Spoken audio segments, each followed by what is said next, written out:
Network marketing का चल रहा था खेल, 4 आरोपियों को भेजा गया जेल, 179 लड़के और लड़कियों को कराया गया आजाद। पूर्वी सिंहभूम ग्रामीण एसपी द्वारा एक ऐसा दर्दनाक कांड का खुलासा किया गया है जिससे 179 लड़के और लड़कियां नर्क की दुनिया से आजाद हो गए हैं और 4 अपराधियों को गिरफ्तार कर जेल भेजा गया है।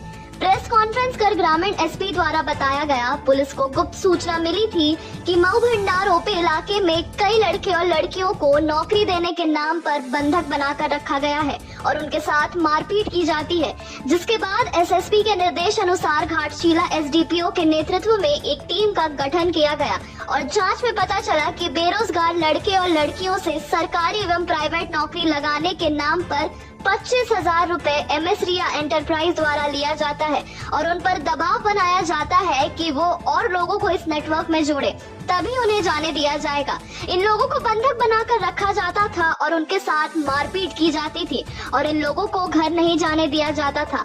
कांड संख्या 60/25 दर्ज करने के बाद संयुक्त छापामारी में रोमेंट कुमार, मोहन कुमार राणा, शिव कुमार सिंह, कुलदीप सिंह को गिरफ्तार किया गया। वहीं 179 युवक और युवतियों को सफलतापूर्वक निकाला गया जो छत्तीसगढ़, महाराष्ट्र, वेस्ट बंगाल, उड़ीसा राज्य से आए थे।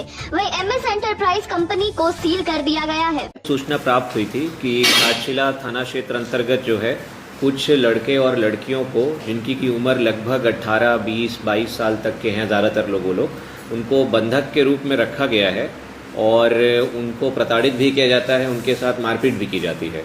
तो उसके पश्चात हम लोगों ने वरीय पुलिस अधीक्षक महोदय को सूचित करते हुए एक गठन किया दल का और उसकी जांच के क्रम में तुरंत सीनियर सर के नेतृत्व में और उनके आदेश के आलोक में हम लोग ने कार्रवाई करा।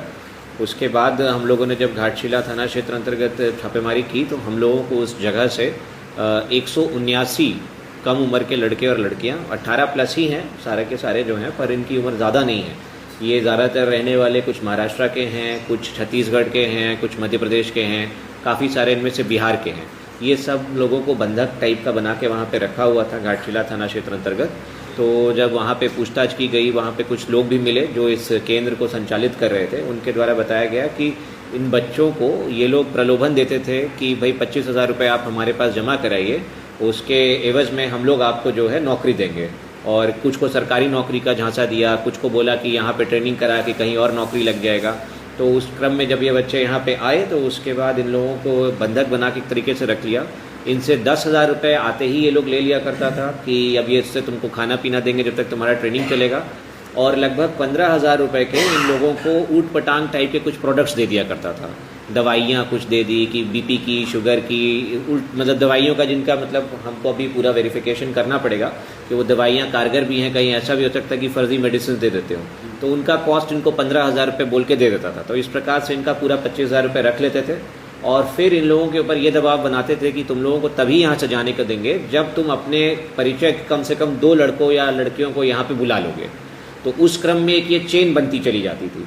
जो लड़के इनकी बात मानने से मना करते थे उनके साथ ये लोग काफ़ी दुर्व्यवहार भी करते थे, मारपीट भी करते थे। उसके भी वीडियोज़ हम लोगों को मिले हैं और इस ग्रुप के जो तार हैं वो गोविंदपुर थाना क्षेत्र अंतर्गत भी हम लोग को जुड़े हुए मिले हैं। इस ग्रुप का जो सरगना है वो उधर से ही संचालित करता है अपने आप को, वहीं पे रहता भी है जहाँ तक हम लोग को सूचना प्राप्त हुई है। और जब से हम लोग ने छापेमारी की है तब से वो फरार है। तो एक FIR इस संदर्भ में गोविंदपुर थाना क्षेत्र में भी हुई है हम लोगों की और वहाँ भी हम लोगों ने काफ़ी लोगों को रेस्क्यू किया है और आशा करते हैं कि इस प्रकार का कोई नेटवर्क हम लोग के संज्ञान में जब भी आएगा तो इसी प्रकार हम लोग कड़ी कार्रवाई करेंगे। परंतु आप लोग के माध्यम से पब्लिक से और सभी मीडिया बंधुओं से भी अनुरोध है कि अगर आप लोग को पता लग रहा है कि इस तरीके से कहीं पे बच्चों को और लड़के लड़कियों को ऐसे बंधक टाइप से रखा हुआ है तो आप लोग तुरंत हम लोग को सूचित करें, क्योंकि जिस संख्या में लड़के लड़कियाँ वहाँ रह रहे थे ये थोड़ा सा हमको समझ नहीं आ रहा कि लोकल लोगों को कैसे नहीं पता चल रहा है।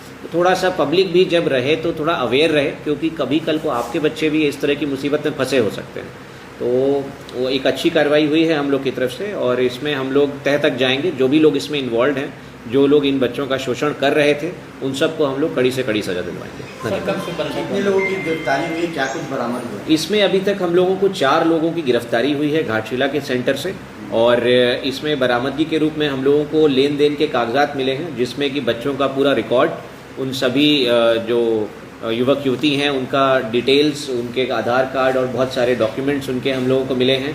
और जो इन लोगों को किट दिया जाता था, ये जो लोगों को ये लोग पकड़ के रखता था उनको कुछ किट देता था दवाई वाले, वो दवाइयों के किट भी हम लोगों को बरामद हुए हैं जो है। कितने दिन से रखे? इसमें अलग अलग ड्यूरेशन है सबकी रखे जाने की। कोई आदमी 10 दिन से है, कोई 15 दिन से है, कोई 1 महीना, कोई 3 महीना। ये तब तक नहीं छोड़ते थे जब तक कि कोई भी एक जो यहाँ पे लड़का या लड़की आई है, जब तक वो 2 लोगों को और नहीं बुला देता था। बेसिकली नेटवर्क मार्केटिंग वाला टाइप का कुछ इनका फंडा है कि तुम 2 को और बुलाओ, उसके बाद हम देंगे। तो मतलब बहुत एकदम टोटली इलीगल है इस तरीके से किसी को भी डिटेन करना, और इन लोग को हम लोग कड़ी से कड़ी सजा दिलवाएंगे। हम लोग इसकी जांच कमेंट कर पाएंगे। वो क्योंकि सब बालिग हैं तो अपने हिसाब से भी जा सकते हैं, उन सबको हम लोग फ्री करवा देंगे। फरार में आप मान लीजिए कि 2 से 3 लोग हैं जो कि घाटशिला सेंटर से हम लोग को सूचना मिल रहा है, और 2-3 लोग हम लोगों को इधर गोविंदपुर एरिया से भी है जो कि भी फरार चल रहा है। सर इनका दोस्त जमशेदपुर में सक्रिय है या फिर दूसरे राज्य? अभी जांच करने दीजिए। कल ही हम लोग को मामला पता लगा है, तो जमशेदपुर में तो हम लोग को 2-3 स्पॉट्स चिन्हित हुए हैं, और बाकी जब मेन लोग पकड़ाएगा तो पता लग सकता है, हो सकता है इन लोग का अंतर्राज्यीय गिरोह भी हो जो है। अभी हम लोग के राज्य में जमशेदपुर में जैसे चला रहे हैं, हो सकता है और भी कहीं कहीं पे इन लोग अपना ऐसा कुछ गुट बना के रखे हुए।